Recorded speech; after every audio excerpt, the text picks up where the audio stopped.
Homo, hürmetli milletteşler. Здравствуйте, уважаемые друзья. Начинаем наш стрим очередной. Подключайтесь.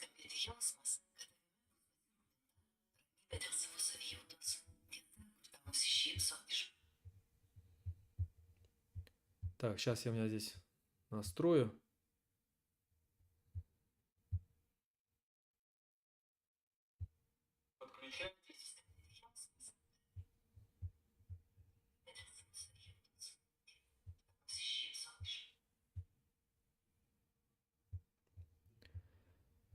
Итак, если меня слышно, видно, прошу как-то дать знак.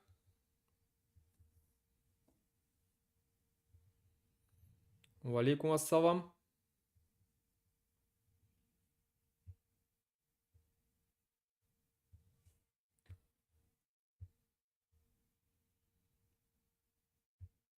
Так, напишите, пожалуйста, в комментариях, видно ли, слышно меня. Если все нормально, то начнем. Продолжим. Хорошо. Тогда начнем наш стрим. Очередной стрим. Итак, в прошлый раз, когда я заканчивал стрим, я не успел ответить на один очень большой вопрос, который невозможно было уместить уже в том временном отрезке, который оставался у меня в том стриме. Поэтому начну с него. Вопрос такой. Что будет, если ликвидируют национальные республики? В России имеется в виду, да? Но вопрос... Очень я понимаю, что люди очень сильно переживают, что будет, если национальные республики ликвидируют, и возможно ли это. Я считаю, что, не буду скрывать, что я считаю, что это более чем возможно. Мой прогноз приближается, ну, я думаю, что это 99%, что это случится.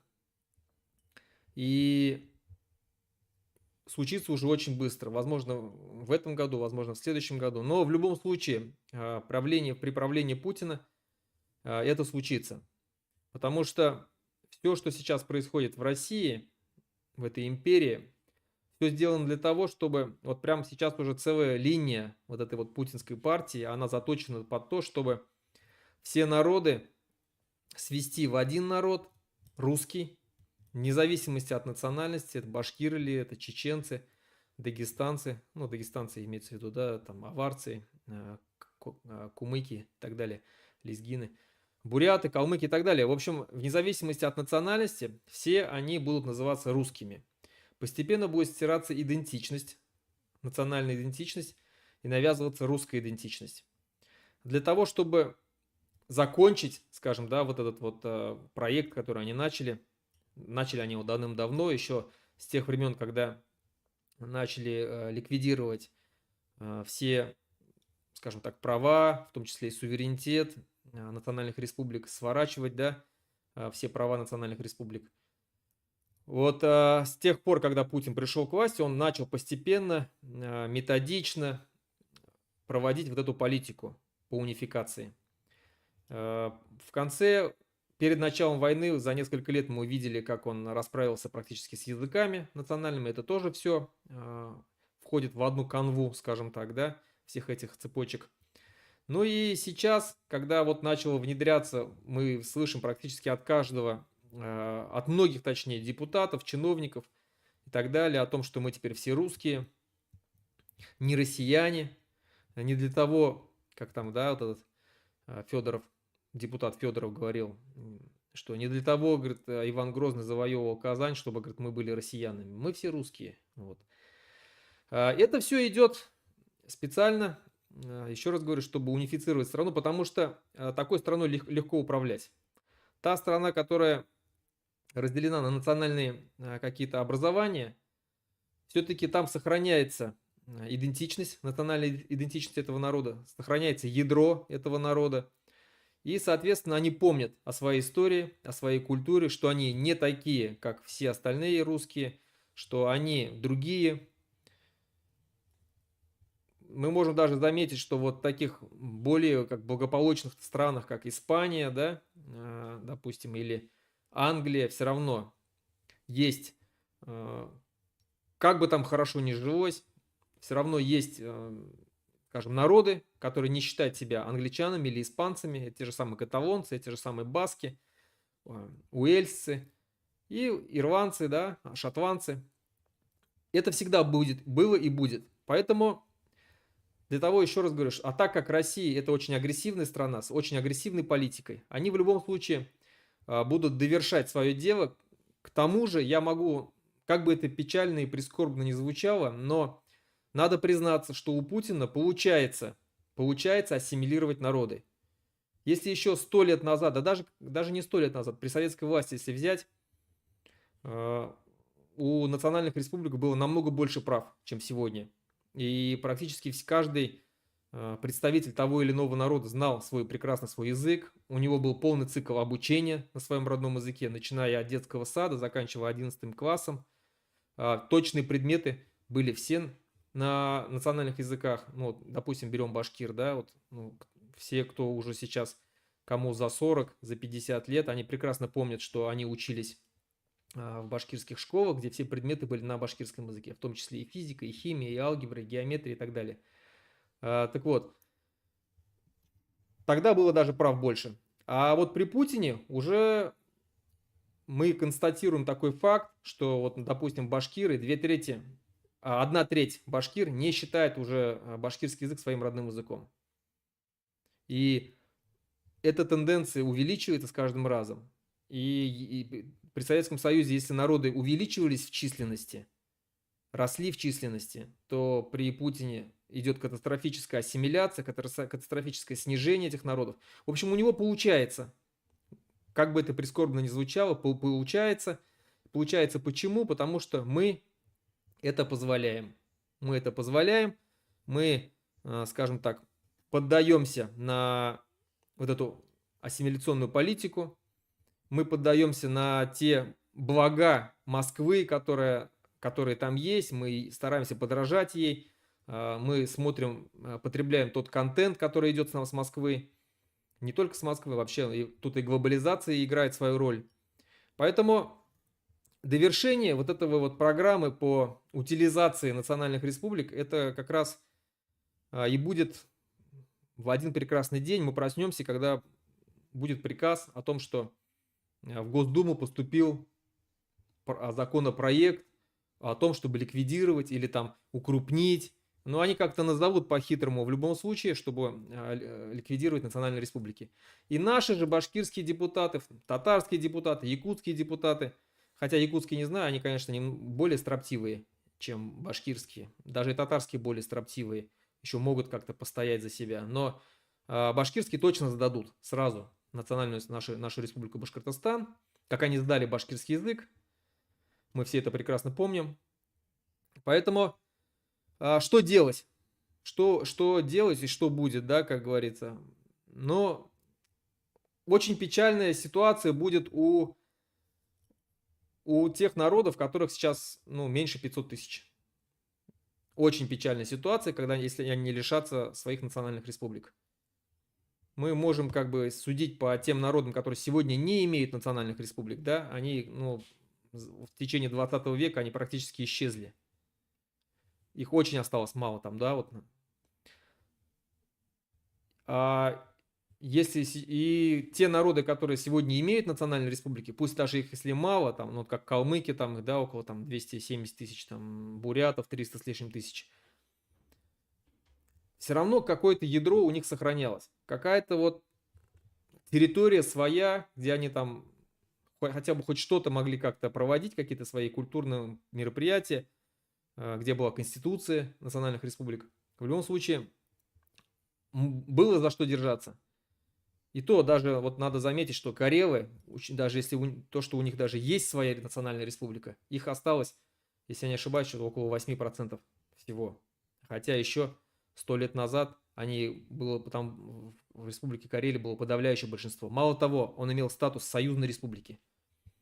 Вот до чего снизвела политика, да, ассимиляции. Башкирский народ, конечно, потеряет и очень много потеряет, как и татарский народ, и другие крупные народы. Но вполне возможно, мы лишимся многих территорий. И вот то ядро, тот центр сегодня, вот где центр сборки башкирского народа, можно назвать, да, Заурале, это будет наш единственный вот такое место, где мы сможем сохраниться более-менее. Да, в остальных, во всех местах, скорее всего, будет повальная ассимиляция. Повальная ассимиляция, если это будет продолжаться долго. Если это будет, если как бы национальные республики ликвидируют и там, ну, в последующем там, лет через 5, там, через 10 рухнет режим и начнется распад России, и мы вновь вернем свою республику, не факт, что мы ее вернем в тех, скажем, территориях, какую мы сейчас имеем. Не факт совершенно. Возможно, это будет совершенно другая уже национальная республика с другими территориями. Все будет зависеть от наличия сил и пассионарности нашего народа. Ну и вообще и других народов. Кто будет сильнее? Вот представьте, что, да, национальные республики были, мы все знали свои границы, в принципе, более-менее были с ними согласны, как бы то оно ни было, да, придерживались этих границ, строго очерченные. И вот у нас отобрали национальные республики, мы лишились каких-либо границ, просто живем экстерриториально на территории России, и потом Россия распадается, и каждый будет стремиться вернуть свою республику обратно. И не факт, что будут люди возвращать, что те или иные народы будут возвращать так, как было. Начнутся вспоминать исторические обиды, что когда-то там советская власть не так расчерчила границы. Это приведет очень к большим таким кровавым последствиям, чем, конечно же, будет пользоваться опять Москва, русский мир, как выступая посредниками и так далее, и так далее. И будут пугать Запад, что вот, смотрите, вот эти нерусские народы без нас ничего не могут сделать. Стоило только дать им свободу, вот они уже друг друга режут здесь. То есть, ну вот, это все рассчитано на это. Поэтому еще раз повторяю, когда рухнет режим, сможем ли мы вернуть назад национальную нашу республику в тех самых границах, которые сейчас мы имеем, не факт. Еще раз говорю, все будет зависеть от того, какими сильными мы будем. Считаться будут с той силой, которая будет реально управлять на месте. Все. То есть, как бы вот это надо понимать. А для того, чтобы мы были сильными, чтобы с нами считались, и чтобы мы могли сказать, что вот эти территории, это наши территории. Никто не может на них претендовать. Мы здесь хозяева, и здесь будет территория независимого государства Башкортостан. Для этого мы должны обладать силой, армией желательно, над чем наш комитет сегодня и работает. Без этого никак. Если сегодня есть башкиры по всему миру, на территории Республики Башкортостан или на территории Российской Федерации, которые хотят вступить в такую башкирскую освободительную армию, которая в будущем будет играть большую роль в независимости, в построении независимого Башкортостана, прошу обращаться ко мне, как руководителю комитета Башкирского национального движения за рубежом. Пишите в чат-бот, всегда обсудим, как можем вам помочь прийти к нам. Вот это вот можно сказать о том, что будет, если ликвидируют национальные республики. В общем, более-менее крупные народы сохранятся, потеряют очень сильно, но сохранятся. То есть все будет зависеть от того, насколько режим после этого просуществует. Насколько долго просуществует. Если будет существовать после ликвидации национальных республик путинский режим, пусть не сам Путин, но его там последователи, которые будут вести точно такую же политику в течение 50 лет, 60, 100 лет, то наше положение будет очень печальное, и, скорее всего, мы, как народ, практически исчезнем. Превратимся в сегодняшних, каких-либо нанайцев, что-то в этом роде. Если же пройдет там 5-10 лет, шансы есть как бы возродить национальную республику нашу, но в каких границах тоже все будет зависеть от нас, от нашей силы, от нашей пассионарности, от нашей силы воли. Другим же народам, которые сегодня, как я сказал, малочисленные. Ну, как малочисленные? Осталось их мало, меньше 500 тысяч. Им вообще не позавидуешь. Ну, вот как бы заканчивая. Так, теперь вопросы, которые пришли ко мне в мой чат-бот. Так, здравствуйте, Руслан. Какую посоветуете вести деятельность, полезную для обретения независимости Республики Башкортостан человеку, находящемуся за границей? Хороший вопрос. И, ну, что я могу сказать? Башкир за границей живет очень много, в разных странах. Поэтому, если вы хотите помочь независимому Башкортостану, построению независимому Башкортостану, да, чтобы он создался, то обращайтесь сегодня за независимость, за построение будущего независимого Башкортостана, за обретение независимости нашей республики выступает только Комитет Башкирского национального движения за рубежом. Других каких-либо организаций нету. Ничего другого нету. И это, с одной стороны, хорошо. Хорошо те национальные движения сильные, у которых есть единая организация, единая сила, которая идет к своей цели. Если то или иное национальное движение раздроблено на враждующие между собой какие-либо организации, это очень плохо. Особенно если это ну, не такой большой народ. Вот как, допустим, вот есть чеченское сегодня национальное движение. Оно разбито на 3 или на 4 где-то силы определенные, да. Но для них я бы не сказал, что это настолько страшно, потому что они достаточно большой народ. Они, кстати, выросли в численности и перегнали даже башкир, да, вот по последней переписи. То вот такое, как бурятское национальное движение, к сожалению, оно вот тоже разбито там на 2 или 3 крыла различных, которые между собой, скажем, не очень хороших отношениях. И это очень печально, потому что бурятов не так много. И уже не такое большое количество, не такой большой народ разделился, это уже плохо. К счастью, у башкир это не так, и мы действуем едино, вне зависимости от наших взглядов. Мы все считаем, что Башкортостан должен быть независимым государством, все стремимся к одной единой цели. Поэтому обращайтесь к нам.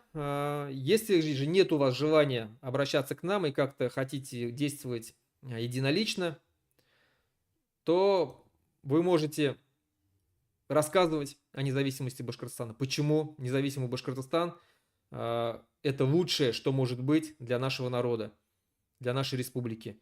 На примере тех стран, где вы живете, вы можете показать это, да, насколько независимые страны живут прекрасно, насколько там все хорошо. И почему башкиры, находясь в составе Российской Федерации, вот это вот, ну, федерации в кавычках, конечно, да, Российской империи, обречены на вымирание. Заводите контенты свои в соцсетях, говорите в YouTube-каналах, заводите YouTube-каналы, да, Telegram-каналы, говорите в Инстаграме, ТикТоке, где в Фейсбуке, где можно, где есть большие площадки, куда вы можете донести свои мысли. Везде говорите о том, что независимость Башкортостана это хорошо, обосновывайте это фактами, если они у вас таковые есть, и критикуйте режим Путина, критикуйте войну, выступайте против войны и старайтесь максимально. Самое главное, еще что забыл что сказать, самое очень важное, самое главное, я считаю, это когда национальное движение, которое есть за рубежом, контактирует со своим народом, который находится сегодня в плену в Российской империи. Вот эта живая связь не должна теряться, потому что мы находимся за рубежом, а в любом случае все действия будут происходить там, на нашей родине. И насколько будет наш народ готов к тем событиям, к тем преобразованиям, которые произойдут в час X, да, или во времена большой смуты, как я говорю, это зависит от нас в том числе. Потому что со стороны Путина, со стороны Хабирова идет контрпропаганда.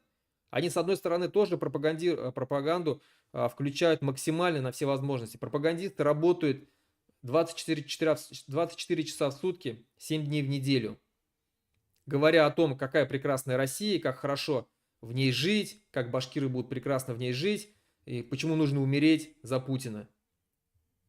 Мы же со своей стороны должны отвечать тем же, только контрпропагандой, да, то есть мы должны им говорить о том, что режим Путина несет нам смерть, что башкиры не должны воевать в этой войне, а если они решили воевать, то воевать, конечно же, надо на стороне Украины, потому что Украина это наш союзник. И сегодня единственная страна, которая открыто заявляет о том, что она хочет, чтобы национальные республики обрели независимость, ну, не считая еще страны Балтии, тоже об этом говорят очень часто, это, конечно же, Украина. И это наш союзник в построении нашего независимого Башкортостана. Таких союзников других у нас нету. Поэтому, конечно же, если вы хотите воевать, переходите на сторону Украины. Старайтесь, еще раз повторяю, для тех башкир, которые находятся за рубежом и которые хотят что-то сделать для независимого Башкортостана, для пропаганды, общайтесь с местным, с населением Республики Башкортостан. Доносите до них, почему независимый Башкортостан должен быть хороший. Какие проблемы сегодня у башкирского народа есть, у Республики Башкортостан. Сколько выкачивает из нас природных ресурсов. Сколько умерло в этой войне проклятой. Сколько посадили наших людей. Как их пытают, избивают, как над нами издеваются. Сколько выкачано ресурсов. Какие налоги мы платим. Вот обо всем говорите и доносите на простых примерах желательно, чтобы простой народ понимал. И все. И так мы будем действовать в унисон, единым фронтом. И, конечно же, мы сможем переформатировать, да, вот эти вот мозги наших сегодняшних башкир, которые, к сожалению, вот так вот одурманены вот этой пропагандой. Так, следующий вопрос.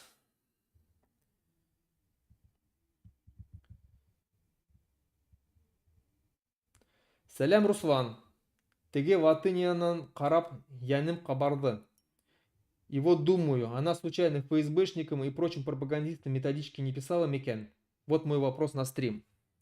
Это речь идет, здесь надо пояснить, да, тем, кто не знает, речь идет о нашумевшей дискуссии, нашумевших дебатах между Юлией Ватыниной и Виталием Портниковым. Виталий Портников это, несмотря на его фамилию, это украинский журналист, очень известный, очень умный, очень образованный человек, который разнес Юлию Латынину, которая тоже когда-то была там журналисткой в России.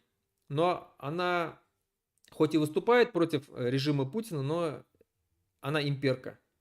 Имперка, которая не скрывает своих взглядов, которая там боготворит империи и которая считает, что все народы должны благодарить русских за то, что вот они их там всему научили, много что дали, что империя несла благо для народов и так далее, и так далее. И вот эти дебаты, когда прошли, Виталий Портников просто разнес Юлию Латынину, и сейчас об этом шумит весь интернет, вся общественность. Кто не смотрел, рекомендую посмотреть. Что я могу сказать? Юлия Латынина, про нее ходят слухи, да, что она якобы писала какие-то методички, работала там для ФСБ. Но это мы не будем гадать, не будем утверждать, мало ли, что может быть. Потому что, не факт, да, это нужно доказывать. Нужно доказывать. Когда рухнет режим, откроются все архивы, мы все поймем. И узнаем, кто что делал. По поводу дебатов я хочу сказать, что в последнее время такие дебаты нужны. Они прекрасно открывают лица вот этих вот так называемых либералов московских, которые на самом деле являются имперцами, которые хотят сохранить Россию, просто поменять плохого Путина на хорошего там Ходорковского, Милова, вот эту Латынину, Певчих и так далее, да, сохранить всю Россию, оставить в составе России все национальные республики и продолжать эксплуатировать нас как колонии, как сырьевые колонии. Да, дать нам побольше там полномочий, как они там, как может быть, как в 90-х годах, да, они хотят, как Певчих, да, Мария Певчих говорит, отсыпем полномочий вам, сколько вы хотите. Вот с барского плеча такая, да, там Мария Певчих с Кремля там раздает полномочия. Мне всегда хочется задать вопрос: кто вы такие, чтобы вот нам давать какие-то полномочия? Вы кто? То, что вы русские, это вам дает право нас, башкир, татар, там, марийцев, удмуртов, как-то считать за людей второго сорта, что ли? Мы вам, мы против того, чтобы вы были независимыми государствами, они говорят. Кто вы такие, чтобы вы были против или за? Ну вот кто вы такие? Мы что, мы ваши рабы, что ли? Вот мне иногда в лицо прям хочется сказать тому же самому Милову там или Ходорковскому: мы ваши рабы, что ли? Почему вы будете решать нашу судьбу? Давать нам независимость или не давать? Кто ты такой, Ходорковский? Ты у себя в Москве там или в ЮКОСе там у себя, там, если ты сможешь его назад забрать, там решай, кому ты будешь что-то давать или не будешь давать что-то. А мы у себя сами будем решать. Это наша земля. Это Республика Башкортостан, которая названа государствообразующим народом, башкирами и его именем. Мы на этой земле сформировались как народ, мы жили на нем тысячелетиями. И какой-то человек придет и нам будет говорить: так, вот вы будете за независимость или вы не будете за независимым, будет решать нашу судьбу. Мы даже спрашивать не будем у вас. Хотите, хотим что-то. Когда нам пытается говорить, что вот у вас там русских столько живет, то есть, да, как вот в последнем интервью Ходорковского Юрию Дудю, да, он там говорит, что вот Ельцин начал первую чеченскую кампанию, первую чеченскую войну, потому что там якобы вытесняли русских. И они этим самым как бы пытаются нам всем показать, что вот смотрите, вот сегодня в Башкортостане там живет 1/3 русских. В Бурятии вообще там 2/3 русских. То есть, да, и тем самым вы не имеете права на независимость, потому что, ну, этого не захочет русское население. И мне всегда хочется спросить: а почему мы должны спрашивать у кого-то? Мы сами решим. Мы на своей земле. Мы этих русских не звали сюда. Все русские, которые захотят жить в республике, в независимом Башкортостане, они останутся, они поддержат независимость Башкортостана. Как поддержали русские там независимость Латвии, Литвы, Узбекистана, Казахстана и так далее. Те, кто не захочет, уедут. И все. Но, к сожалению, большинство русских всегда были против того, чтобы национальные республики стали независимыми государствами. И здесь, живя в Литве, я знаю, что в 90-х годах была такая партия, русская партия, Единство, которая выступала против того, чтобы Литва стала независимым государством. Она устраивала митинги, она пыталась даже парламент захватить. Вот. Мы знаем, что в Казахстане в 1986 году вот это знаменитое событие Желтоксане, когда десятки тысяч казахской молодежи вышли в протест против того, что первым секретарем ЦК КПСС назначили русского Колбина, который вообще никакого отношения к Казахстану не имел, ну и варяг обычный, да, и разгонять эту казахскую молодежь отправили, ну, не только на тот момент милиция, да, ее просто физически не хватило тогда. Они набирали дружинников из заводов и из числа русских. Это были русские дружинники, вооруженные прутьями железными, которые избивали казахскую молодежь тогда. То есть, надо понимать, что в основном, вот для тех, кто думает о том, как это будет происходить в независимом Башкортостане, надо сразу понимать, что, скорее всего, русские будут против, в подавляющем большинстве своем.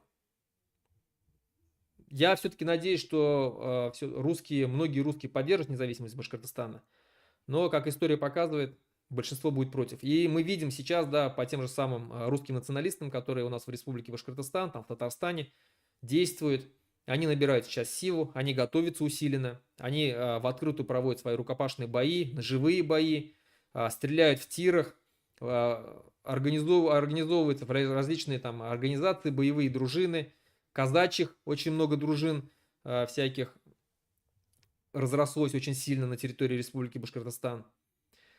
Именно вот эти силы и будут противодействовать независимому Башкортостану, будут пытаться захватить те или иные города, возможно, какие-то поселки, возможно, целые районы. Именно поэтому я говорю, когда, как я вот сказал, да, все будет зависеть от наличия силы. Те, кто будет контролировать территорию, с теми будут считаться. Сможем мы всю Республику Башкортостан нашу э, подчинить себе, установить свой контроль, с нами будут считаться. Если мы потеряем большую часть Башкортостана и у нас останется только Зауралье, ну, значит, такая у нас сила. Именно поэтому здесь мы должны консолидироваться со всеми другими народами Республики Российской Федерации, особенно народами Поволжья, в первую очередь с татарами, потому что татары точно так же э, зависимы от поддержки других народов. В первую очередь, конечно же, башкир, как одного из крупнейших народов, братских народов, мусульманских народов, тюркских народов. И мы зависимы от татар. Татары, потому что составляют тоже большой процент населения Республики Башкортостан. И объединившись, если с башкирами, мы, конечно же, сможем переломить ситуацию в Республике Башкортостан и выиграть любой референдум, если это будет, если все пойдет по мирному сценарию. И если все пойдет по силовому сценарию, то же самое, объединившись с татарами, мы сможем, скажем, взять под контроль наши земли. У татар точно такая же проблема будет в самой Республике Татарстан, потому что там тоже живет очень много русских, больше даже, чем в Республике Башкортостан русских. И, конечно же, там тоже русские будут пытаться взять под контроль какие-то определенные свои территории. И вот я еще раз говорю, объединившись, башкиры, татары, чуваши, которые тоже многочисленны, но у которых есть большое преимущество, то, что в своей республике они подавляющее большинство, там больше, около 67%. Ну и с другими народами объединившись, мы сможем взять под контроль свои территории, вернуть свои территории под контроль республикообразующих народов, автохтонных народов. И, конечно же, здесь, в этом случае, нужно всегда, точнее, мы будем рассчитывать на помощь Казахстана, наших братьев. Я уверен, что казахи в случае вот этого распада и хаоса, конечно же, не дадут в обиду своих братьев, башкир, татар, чувашей, и помогут, уверен в этом. Ну вот так, наверное, да, я отвечу на этот вопрос по поводу имперства. То есть от Латынины перешел вот, да, вот к этим событиям, какие нас ждут, скорее всего. Еще вопрос здесь был в самом начале. Мне задавали. Салам, Руслан. Осуществляет ли комитет за рубежом какие-либо действия для привлечения пленных башкир в армию освобождения Башкортостана? Да, мы работаем в этом направлении. Мало того, скажу, уже были встречи с пленными. И по результатам пока ничего не буду говорить, потому что это все-таки пока еще конфиденциально. И как именно будет проводиться работа, тоже пока не буду говорить. Но факт в том, что мы работаем в этом направлении.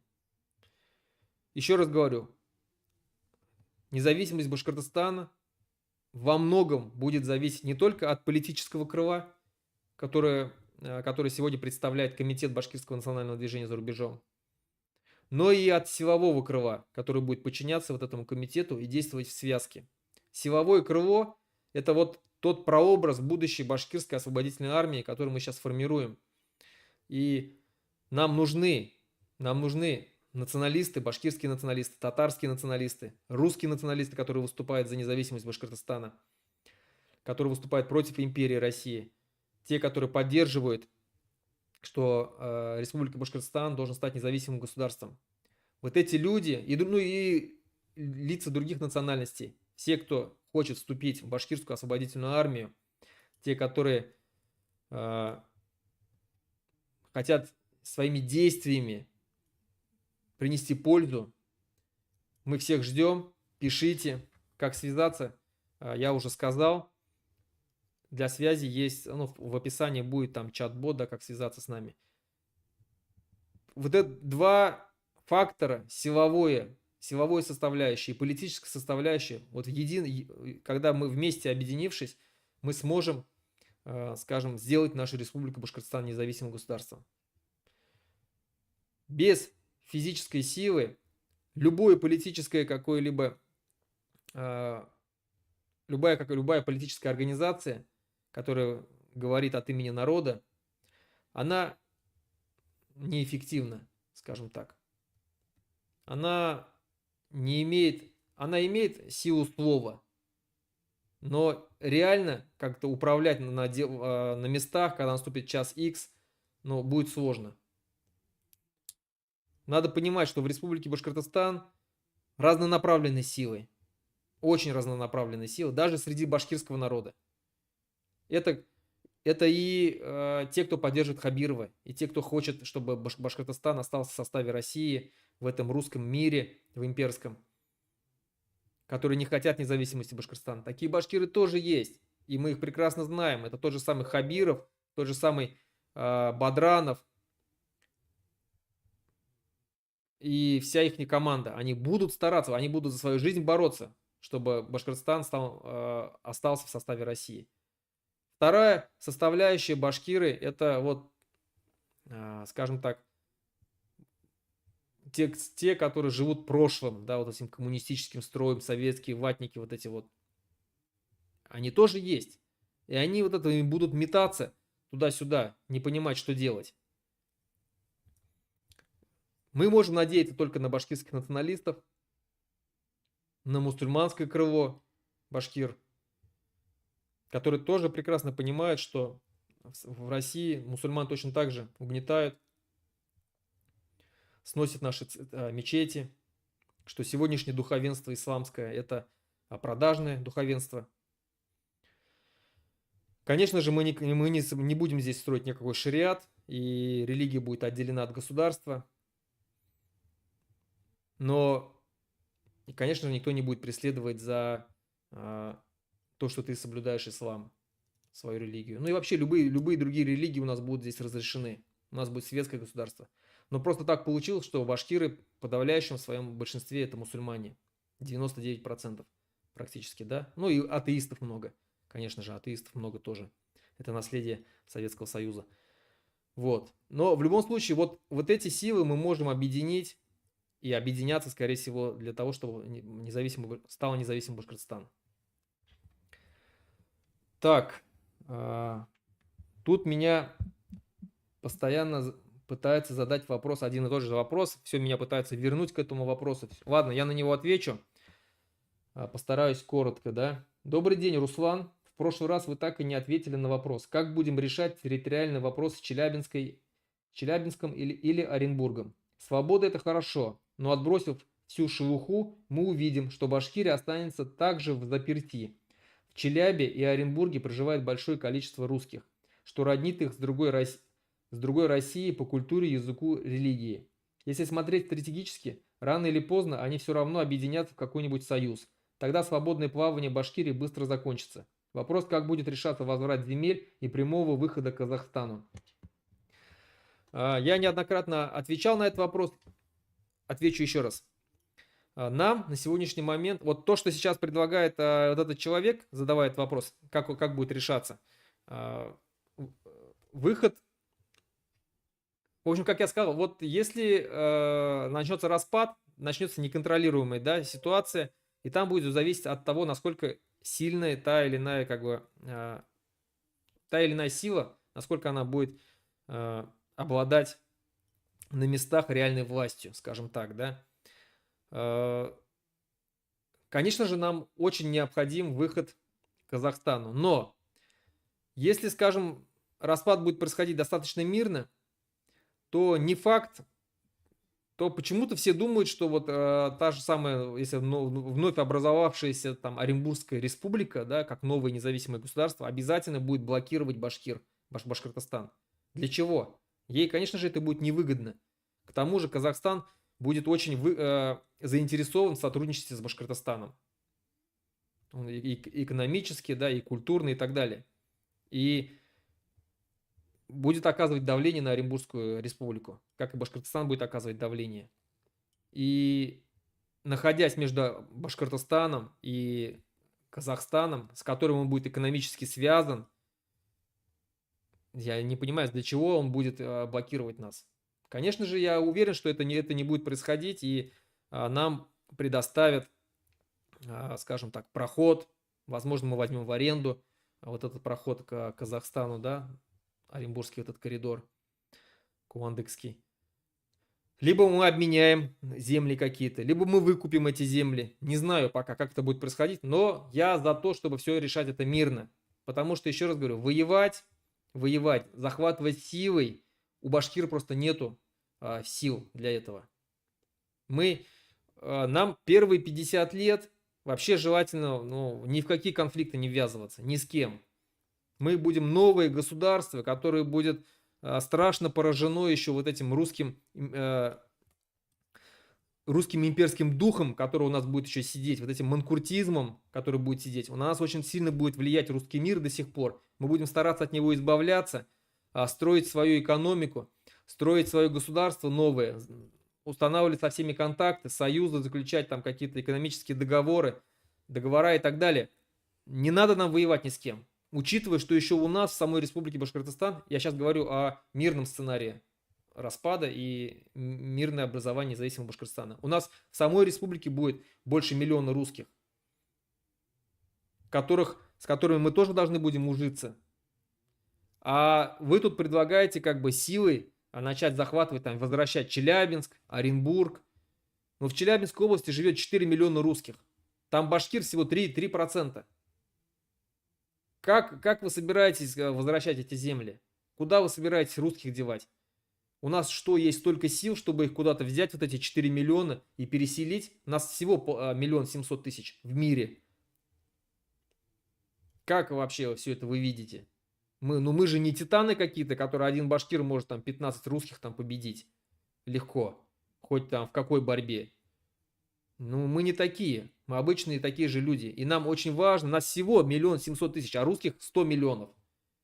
Мы не можем терять ни одного человека. Мы и так сейчас из-за русского вот этой имперской войны теряем наших башкир, которые умирают, поддавшись пропаганде. А тут вы еще хотите воевать. Помимо того, что в Челябинской области 4 миллиона, в Оренбурге еще 2 миллиона русских живет. Плюс у нас еще 1,5 миллиона в самой республике Башкортостан русских. Представляете, если мы начнем воевать с ними, что будет от нас, камня на камне не оставят. Ну, надо же просто логически, ну, примерно понимать, что вы хотите. Эти земли наши, я не спорю, они наши, и, конечно же, я за то, чтобы их вернуть. Но это нужно действовать грамотно. С видением на несколько десятилетий, возможно, и столетий, придется подождать. Но так бывает. В Коране написано, что народ, который там перестает, там, я точно сейчас дословно не помню, да, который забывает там, да, про меня, как он говорит, там, и я его заменяю другим. Который перестает поклоняться мне, я его заменяю другим народом. То есть народы заменяются. Слабые народы исчезают, более сильные захватывают их земли, подавляют их, ассимилируют. И все. Народ исчез. И нам нельзя исчезнуть. К сожалению, башкиры были слабые последние 100-200 лет. Мы не смогли вырасти в численности. Нам во многом не повезло. Как вот тем же самым казахам, там, узбекам, кыргызам и так далее. Им повезло. Почему так произошло? Ну, я не знаю, почему так произошло. Потому что в свое время мы не смогли додавить, чтобы стать союзной республикой. Стали бы союзной республикой, возможно, сейчас бы мы были независимым государством. Но так как мы остались в составе СССР, как автономная республика, в итоге после 90-х годов мы остались в составе Российской Федерации. И вот подверглись этой чудовищной ассимиляции. Ну, к сожалению, это так, и мы не смогли найти в себе силы сделать что-либо другое. Чеченцы нашли, попытались, 2 войны воевали, потеряли огромное количество людей, но на сегодняшний момент они хозяева на своей территории, их там 90 с лишним процентов, это моноэтническое государство, пусть и маленькое, но моноэтническое государство. И они там полностью влиятельны, они там хозяева на своей земле. Мало того, они сейчас диктуют во многом и русским самим. Ну, посмотрите на видео, да, на той же самой войне, как они палками бьют этих русских. и отправляют их умирать, сами оставаясь в заслонах сзади, то есть, да, расстреливая тех, кто не хочет воевать. То есть чеченцы смогли, и мало того, они оправились после войны, после потери такого огромного количества людей, они оправились, и сегодня в численности они перегнали башкир. Башкиры, к сожалению, вот, ну, не такие. А вы еще хотите, как бы, чтобы башкиры воевали дальше. Ну, не надо призывать к этому. Надо же понимать, чем это все закончится. Мы потеряем в численности в этой войне огромное количество народу. И как потом мы выйдем из этой ситуации? Малые народы, они, ну, практически лишены, невозможно существовать. Они не смогут существовать. Они вынуждены будут с кем-то объединяться в союзы, кооптироваться куда-то. Мы просто не сможем удержать наши территории, если нас останется очень мало. Пока нас еще достаточно, чтобы создать свое независимое государство и жить. Посмотрите, эстонцы 900 тысяч в своей республике живут, прекрасно живут. Но они пользуются поддержкой Евросоюза, они под защитой НАТО. Их никто не тронет.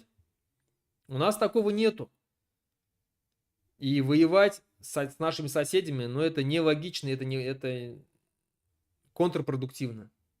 Поэтому я предлагаю вот эти вот темы закрывать по поводу возврата. Мы вернем эти земли, если в том случае, если мы на своей территории, на той территории, где мы закрепимся, образуем независимое государство, не просто независимое государство, а экономически развитое, сильное независимое государство. Вот на этой территории, когда мы поднимем уровень жизни высокий, когда у нас будут большие зарплаты, когда у нас будет большой доход, когда мы будем богатой страной, куда будут стараться, стремиться приехать люди, получить наше гражданство, когда мы будем в списке, там, в рейтинге, там, десятка или там, ну, ближайших хотя бы 50 стран, лучших стран мира, тогда сами же соседние наши регионы, некогда бывшие башкирские земли, Челябинской области, Оренбургской области, там, части Свердловской области, сами захотят присоединиться к нам, вспомнив, что они башкиры. Когда мы сами начнем размножаться так, что будем расти в численности, и когда нас будет не 1,5 миллиона, а когда у нас 100 лет как 1,5 миллиона. Вот как было 1,5 миллиона, так и остался. Это результат, конечно же, геноцидов, репрессий, Второй мировой войны, где потеряли мы огромное количество людей. Сегодня вот этой страшной депопуляции, когда люди не хотят рожать. Это все результат вот этой вот империи, где мы находимся. Если мы начнем увеличиваться в численности, размножаться, как сегодня казахи прут, они просто прут. Их сегодня 70% в стране, да? Хотя 32 года назад их было всего 39%. Сегодня их 70%. Ну, кто посчитает, из 20 миллионов, да, 70% сколько это, да? Ну, сами можете посчитать. То есть, насколько они увеличились в численности. Вот если мы будем так расти, тогда мы сможем постепенно расширив свой ареал обитания, как говорится, да, вновь заселить наши земли, вернуть их обратно. Но это будет через 100, через 200, через 300 лет. Возможно. К этому времени мы должны стать успешной страной. Так, осталось 12 минут. Тут еще задали вопросы. Пишет вопрос такой. Что будет, если начнут проводить новую мобилизацию? Конечно, уже при первой мобилизации забрали тех, кого могли, разного толка. Однако были приняты разные ограничивающие законы, где нет сомнения, что кого-то будут мобилизовать насильно. Что башкирам надо будет делать? Хорошие вопросы. Сегодня прям радует. Что нужно делать? Конечно же, нужно... Ни в коем случае нельзя идти на эту войну. Максимально. Лучше сесть в тюрьму. Лучше сесть в тюрьму, но остаться живым, чем идти и вернуться оттуда либо там в черном пакете, либо инвалидом, безруким, безногим там, да, либо с поломанной психикой и потом бухать, ломать жизнь там своим родителям или жене своей, там, да, детям своим со своими пьянками, агрессивностью своей вот этой вот. Не надо туда идти. Плюс это преступная война. Это нападение на другое государство. Максимально косить. Стараться, если вы понимаете, что не хотите садиться в тюрьму, и не хотите ехать воевать, и вы понимаете, что вы не сможете скрыться, уезжайте из страны. Если у вас есть родственники где-то по территории России, где вы можете временно укрыться, которые вас укроют, можете ехать туда. Но знаете, что как бы мобилизация будет идти по всей стране. Будут охотиться за всеми молодыми людьми.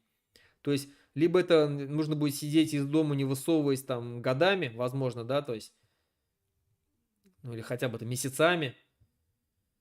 Либо, если хотите как бы более-менее свободно передвигаться, как-то там зарабатывать себе на жизнь, обеспечивать, финансировать свою семью чем-то, да, обеспечивать деньгами свою семью. Для этого придется выезжать за пределы. Все, кто будут выезжать, тоже мы будем помогать. Обращайтесь в комитет Башкирского национального движения за рубежом, постараемся. Когда была мобилизация, мы организовывали шелтер в Казахстане, где ребята бесплатно жили. И многие оттуда переехали потом дальше в другие страны. Будем помогать как можем. Для нас важнее жизни башкир. Поэтому ни в коем случае на войну ехать не надо. Ничего хорошего из этого нету. Те, кто сейчас находится там, ну, к сожалению, мне их жаль. Жаль, конечно же, мобилизованных, которые тогда не поняли, думали, что они там воюют действительно против каких-то нацистов, за великую Россию, за родину, долг родине там отдать. Ни хрена подобного. Эти люди все стали оккупантами, к сожалению. Так, почему не упоминаете других активных блогеров, призывающих свой народ к независимости, и не проводите совместные онлайн-встречи и обсуждения? Так люди чувствовали бы себя едиными, независимо от нации, и увидели бы силы и стремление к независимости. Согласен, согласен. И сегодня кого я могу назвать, который активно, скажем так, в интернете призывает к независимости Башкортостана, если брать, да, вот из Башкир, то это, конечно же, Айгуль Леон. У нее свой телеграм-канал, Башкорт ЮВ называется, да, можете, подписывайтесь, читайте. Она очень, вообще на сегодняшний момент самая сильная, наверное, башкирская зарубежная диаспора. Сегодня вот благодаря Айгуль Леон стала именно в Лос-Анджелесе, в США. Алтынай Валит, кстати, тоже туда же уехал. Поэтому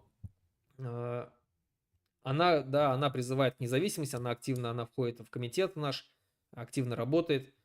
Кого я еще могу сказать? Я могу сказать Ишмурат Хазрят Хайбулин. Он, конечно, о независимости не говорит, но его стримы достаточно такие, они очень часто критикуют власть. Рекомендую всех смотреть. И тут меня спрашивали, как я отношусь к нему.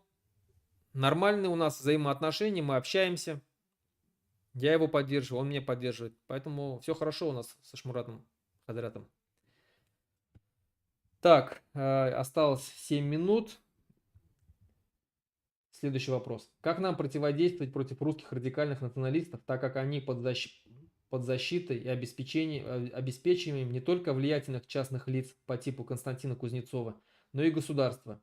Мне кажется, что у русских националистов будет больше боевого потенциала, чем у татар и башкир. Помимо национальных движений, могут ли украинцы, что имеют боевой опыт, помочь в развале Российской Федерации? Как в Первую Чеченскую войну чеченцам помогали у Наунцо. Так как украинцам будет выгодно распад России как главного врага, прекращение его существования и, может быть, еще справедливости за то, что они творили на их землях. Да, согласен, тоже хороший вопрос. Я уже говорил о том, что русские действительно сейчас уже готовятся к тому, чтобы подавить все другие национальные движения. И они будут в первую очередь, конечно же, готовы когда начнется распад России, когда наступит час Х, так называемый. В тех республиках, где русских подавляющее большинство, я не позавидую народам, которые там сейчас есть. Им надо максимально сейчас усиливаться, это создавать свои армии. Именно для этого я и говорю о том, что нам нужна своя башкирская освободительная армия. Я уверен, что уже сейчас у русских националистов, у русских имперцев, которые поддерживают режим Путина, которые поддерживают войну с Украиной, они уже сейчас, находясь на территориях наших национальных республик, имеют склады с оружием. Я в этом уверен, потому что когда только началась война в 2014 году, такой был Виталий Луговой из Кумертау, у него была такая организация «Патриот», да, русских националистов. Его когда арестовали, у него в гараже нашли там большой склад с оружием. Они уже тогда возить начали.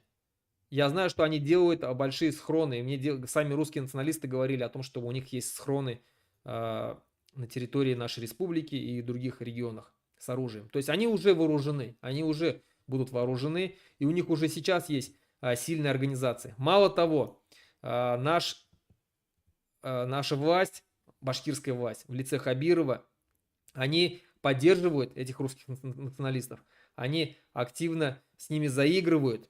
И я знаю, что вот сейчас перед выборами главы Республики Башкортостан будет проходить собор русских Республики Башкортостан, чтобы русские поддержали Хабирова. То есть Хабиров делает ставку на русских, в первую очередь на русское население. Если перед прошлыми выборами он проводил Всемирный Курултай-Башкир, чтобы заручиться поддержками башкирского населения, то в этот раз он делает ставку на русское население. Понимаете, да? Он знает, что башкиры его больше не поддерживают, татары в том числе, тем более не будут поддерживать.